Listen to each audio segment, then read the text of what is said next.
जय श्री कृष्णा, राधे राधे। आप सभी भक्तों का आपके अपने YouTube चैनल श्री कृष्ण दीवानी में हार्दिक स्वागत है।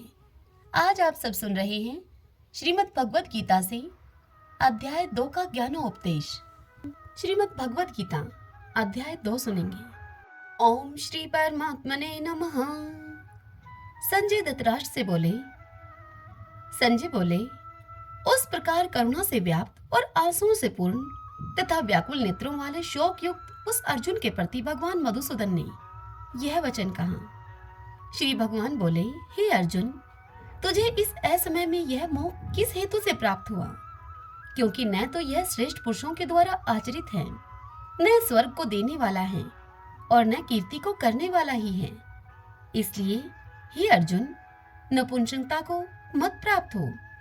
तुझ में यह उचित नहीं जान पड़ती।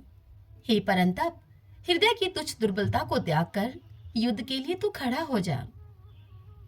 तब अर्जुन बोले, हे मधुसूदन, मैं रणभूमि में किस प्रकार से बाणों से भीष्म पितामह और द्रोणाचार्य के विरुद्ध लड़ूंगा? क्योंकि हे अरिसुदन, वे दोनों ही पूजनीय हैं। इसलिए इन महानुभाव गुरुजनों को न मारकर मैं इस लोक में भिक्षा का अन्न भी खाना कल्याणकारक समझता हूँ। क्योंकि गुरुजनों को मारकर भी इस लोक में रुधिर से सने हुए अर्थ और काम रूप भोगों को ही, इन्हीं भोगों को ही तो मैं भोगूंगा। हम यह भी नहीं जानते कि हमारे लिए युद्ध करना और न करना, इन दोनों में से कौन सा श्रेष्ठ है। अथवा यह भी नहीं जानते कि उन्हें हम जीतेंगे या फिर वो हमको जीतेंगे। और जिनको मारकर हम जीना भी नहीं चाहते, वे ही हमारे आत्मीय धृतराष्ट्र के पुत्र हमारे मुकाबले में खड़े हैं। इसलिए कायरता रूप दोष से उपहत हुए, स्वभाव वाला तथा धर्म के विषय में मोहित चित हुआ, मैं आपसे पूछता हूँ कि जो साधन निश्चित कल्याणकारक हो वह मेरे लिए आप कहिए। क्योंकि मैं आपका शिष्य हूँ, इसलिए आपके शरण हुए मुझको आप शिक्षा दीजिए। क्योंकि भूमि में निष्कंटक धन धान्य संपन्न राज्य को और देवताओं के स्वामीपने को प्राप्त होकर भी मैं इस उपाय को नहीं देखता हूँ जो मेरी इंद्रियों को सुखाने वाले शोक को दूर कर सके।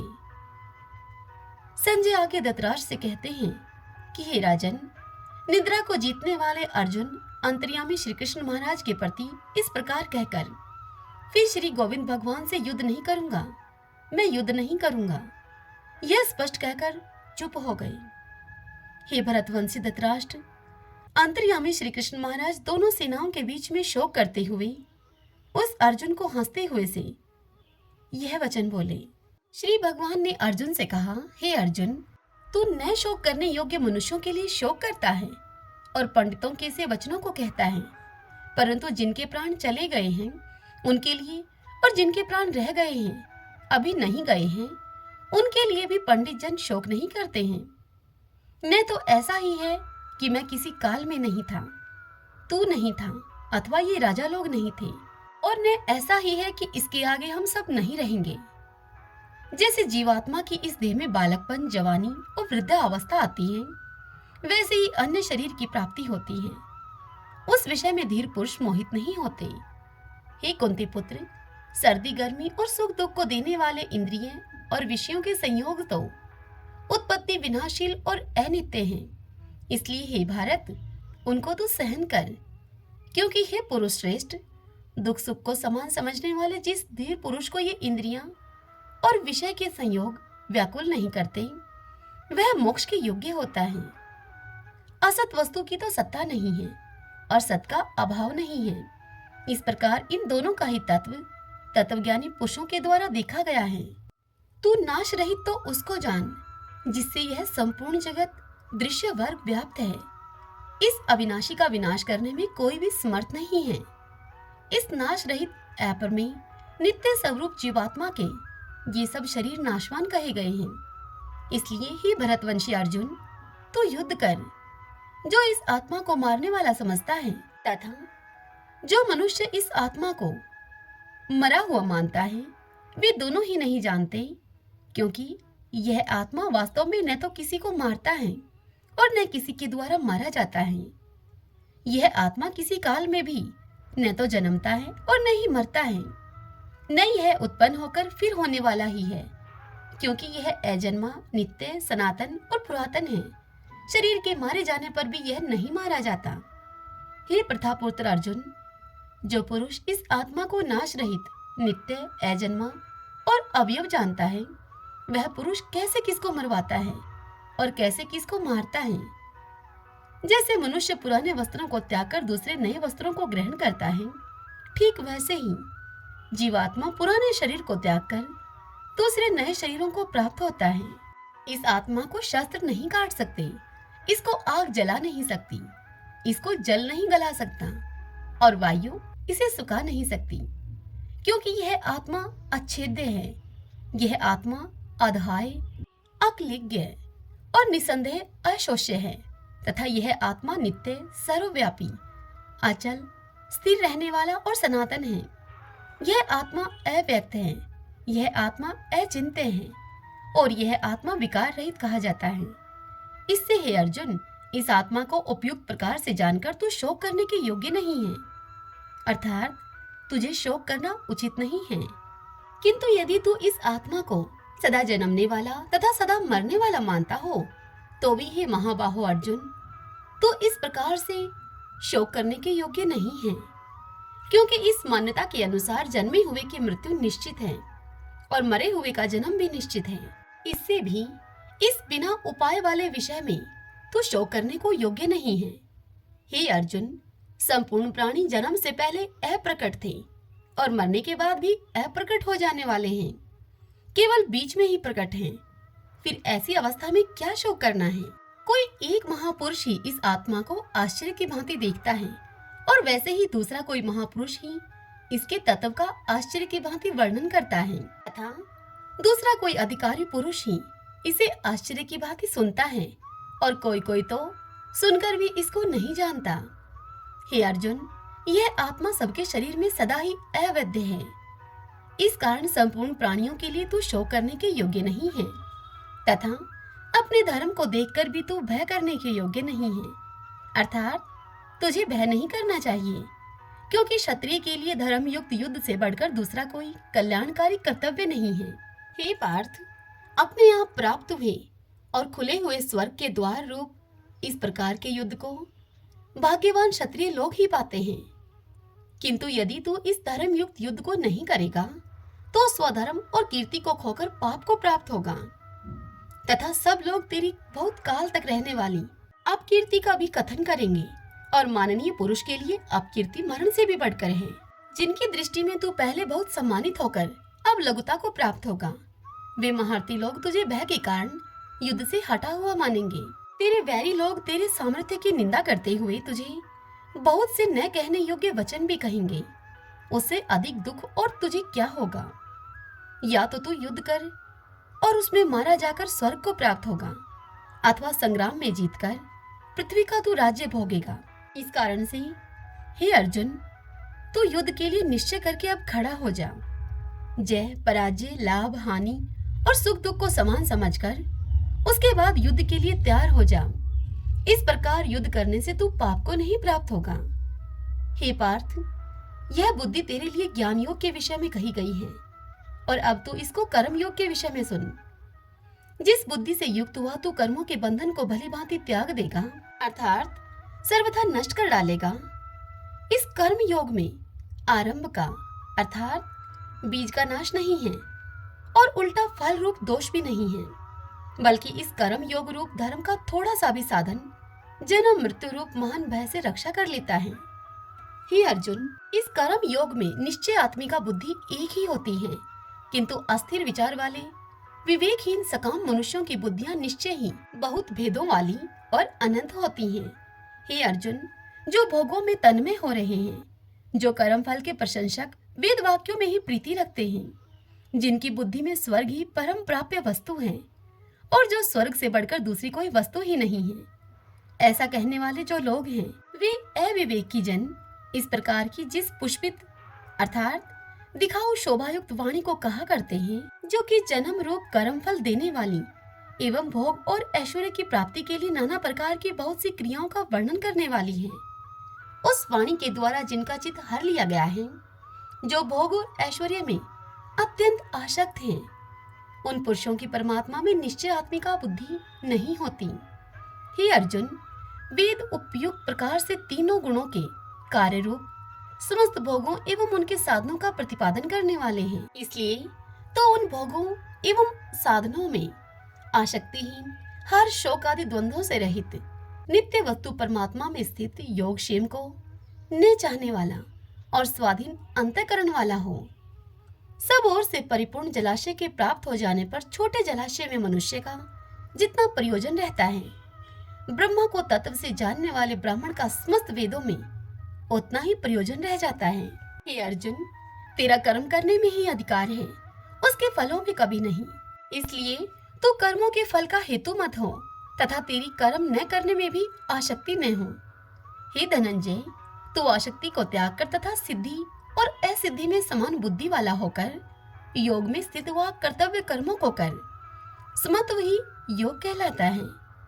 इस समत्व रूप बुद्धि योग से सकाम कर्म अत्यंत ही निम्न श्रेणी का है। इसलिए हे धनंजय, तो समबुद्धि में ही रक्षा का उपाय ढूंढ, अर्थात बुद्धि योग का ही आश्रय ग्रहण कर, क्योंकि फल के हेतु बनने वाले अत्यंत तीन हैं।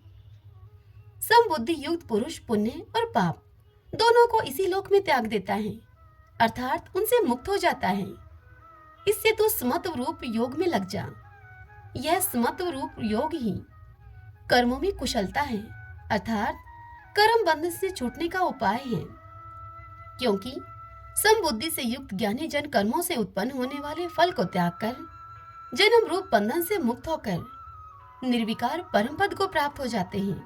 हे अर्जुन, जिस काल में तेरी बुद्धि मोह रूप दलदल को भली भांति पार कर जाएगी, उस समय तू सुने हुए और सुनने में आने वाले इस लोक और परलोक संबंधी सभी भोगों से वैराग्य को प्राप्त हो जाएगा।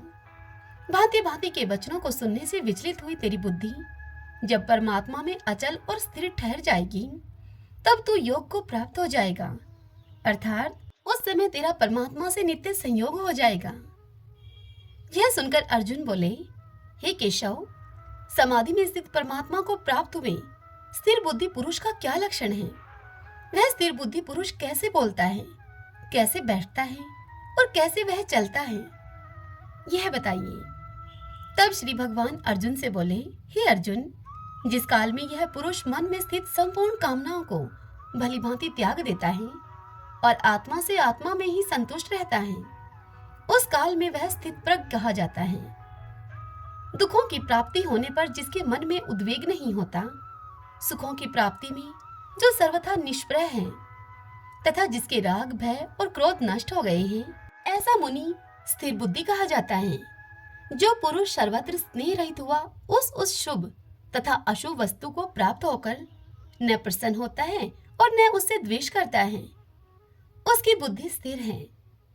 और कछुआ सब ओर से अपने अंगों को जिस प्रकार से समेट लेता है, ठीक वैसे ही जब यह पुरुष इंद्रियों के विषयों से इंद्रियों को सब प्रकार से हटा लेता है, तब उसकी बुद्धि स्थिर है, ऐसा समझना चाहिए।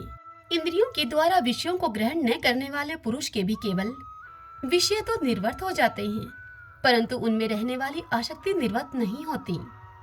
इस स्थित प्रज्ञ पुरुष की तो आसक्ति भी परमात्मा का साक्षात्कार करके निर्वर्त हो जाती है।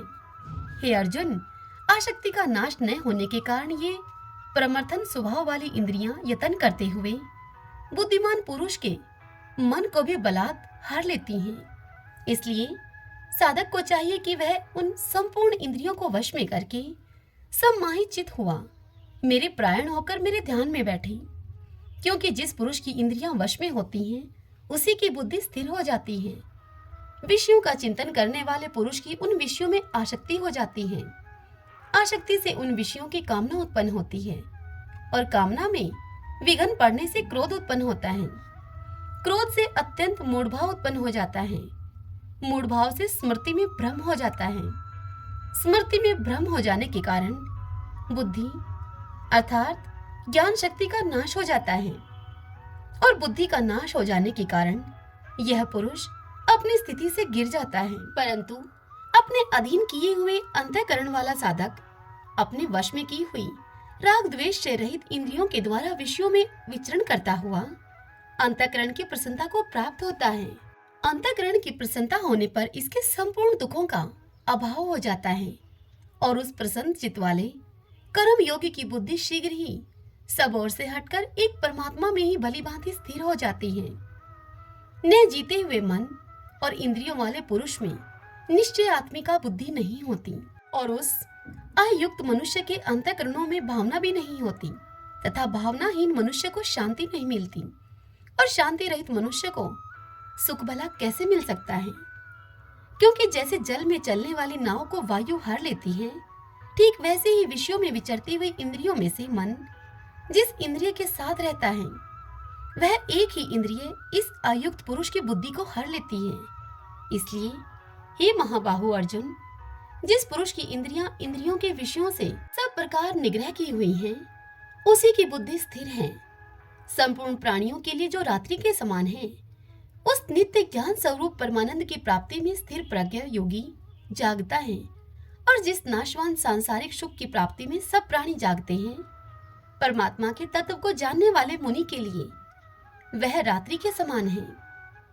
जैसे नाना नदियों के जल से सब ओर से परिपूर्ण अचल प्रतिष्ठा वाले समुद्र में उसको विचलित न करते हुए वह जल समा जाते हैं, ठीक वैसे ही सब भोग जैसे स्थित प्रज्ञ पुरुष में किसी प्रकार का विकार उत्पन्न किए बिना ही समा जाते हैं, वही पुरुष परम शांति को प्राप्त होता है, भोगों को चाहने वाला नहीं। जो पुरुष संपूर्ण कामनाओं को त्याग कर ममता रहित, अहंकार रहित और स्पृहा रहित हुआ विचरता है, वही शांति को प्राप्त होता है, अर्थात वह शांति को प्राप्त है।